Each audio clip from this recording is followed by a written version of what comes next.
ایک دفعہ کا ذکر ہے کہ ایک بلی رہتی تھی جسے پڑھنے کا شوق تھا۔ رات کو جب سب سو رہے ہوتے تو وہ اینک لگا کر بلیوں کے لیے بڑی کتاب پڑھتی۔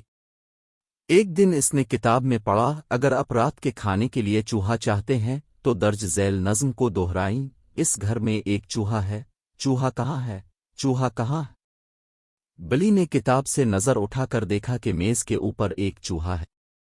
بلی نے شاعری کو دہرایا اور جلد ہی بستر پر وہی چوہا پایا۔ پھر اس نے چوہے کو پکڑنے کے لیے بستر پر چھلانگ لگائی اور چوہا چلا گیا۔ چوہا بہت چالاک تھا۔ اچانک اس نے چیخ ماری، او پیاری بلی، دوڑو، تیزی سے دوڑا، تمہارے پیچھے کتا ہے۔ بلی چوہے کو چھوڑ کر کھڑکی سے باہر کودنے کے لیے تیار تھی۔ چوہا اس کے سوراخ کے پاس بیٹھ گیا اور کہا، ہائے ہائے پیاری بلی، یہ وہ چال تھی جو میں نے چوہوں کے لیے بایو بک سے سیکھی تھی۔ اور چوہا اس کے سوراخ میں بھاگ گیا۔